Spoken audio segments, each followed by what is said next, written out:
성도님들 안녕하십니까? 오늘 살펴볼 말씀은 여호수아 8장입니다. 여호수아 8장은 7장에서 패배했던 아이성을 다시 공격하여 멸망시키는 장면입니다.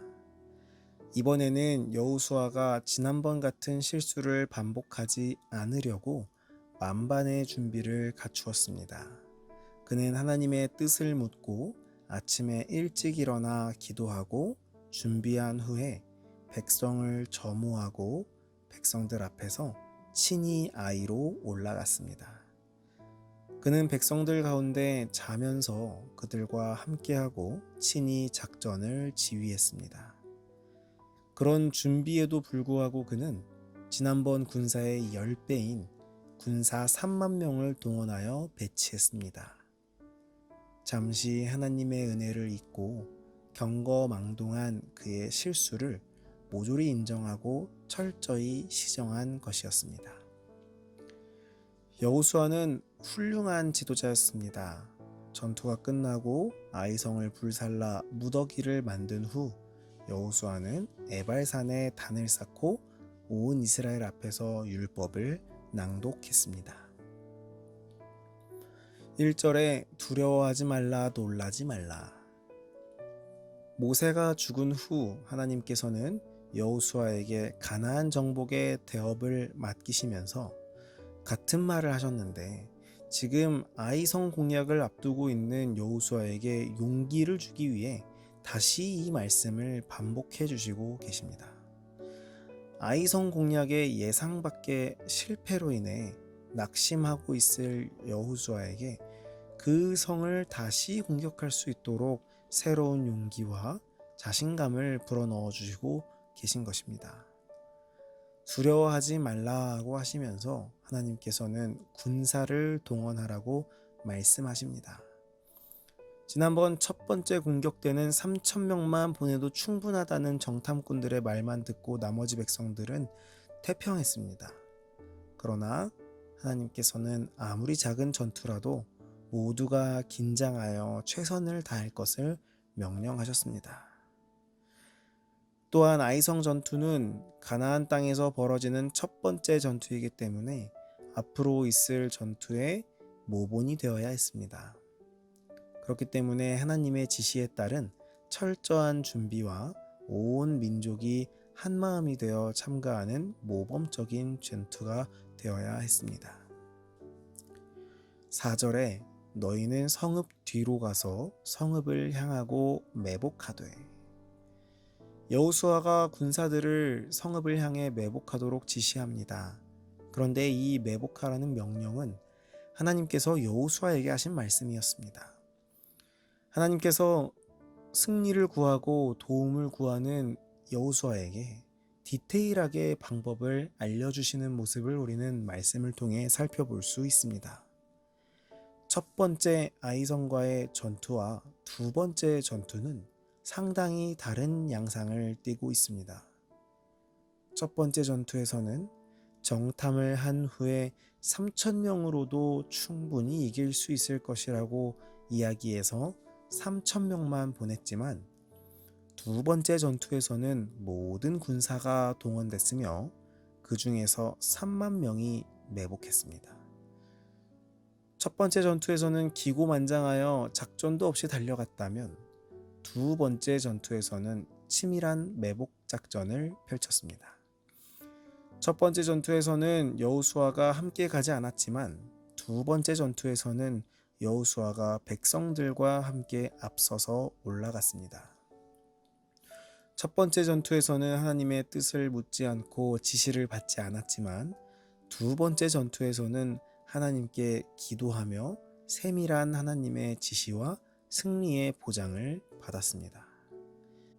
여호수아는 그의 지도자로서의 사역의 초기에 넘어졌습니다.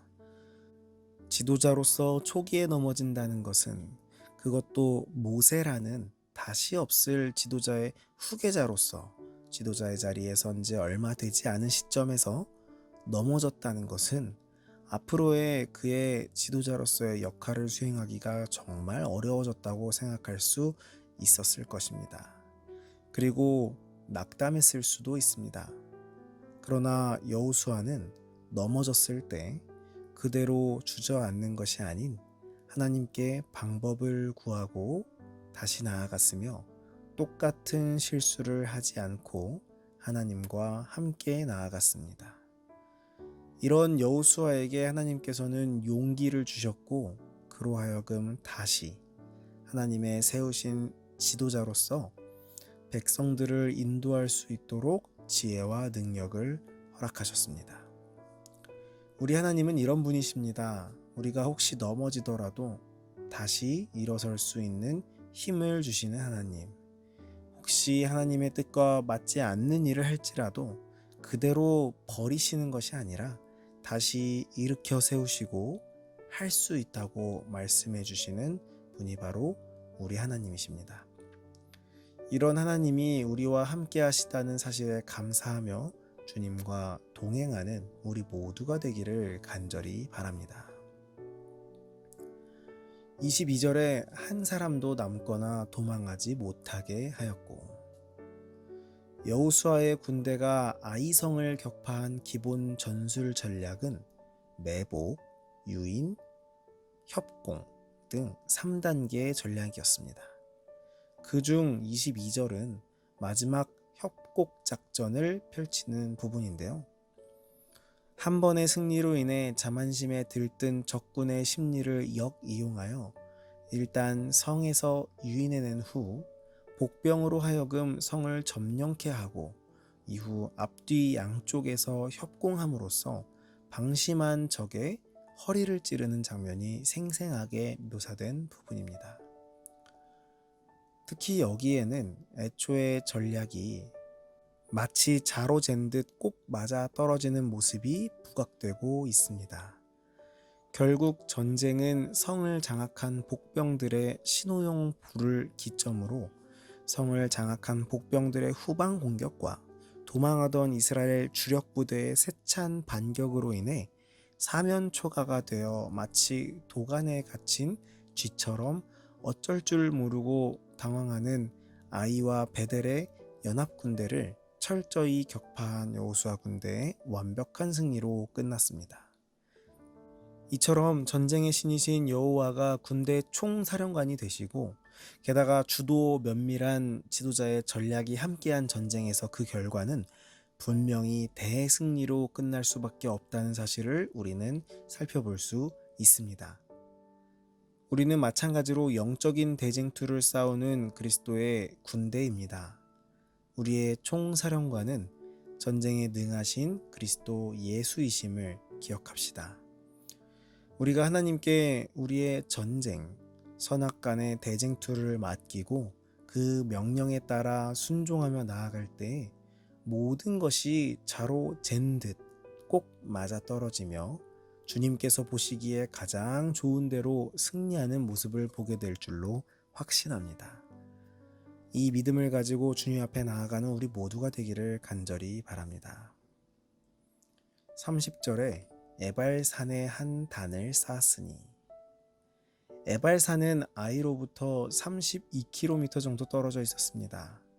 전투가 끝난 후에 모든 백성들은 이 거룩한 집회와 언약 갱신을 위해 에발산과 그리심산으로 이동했습니다.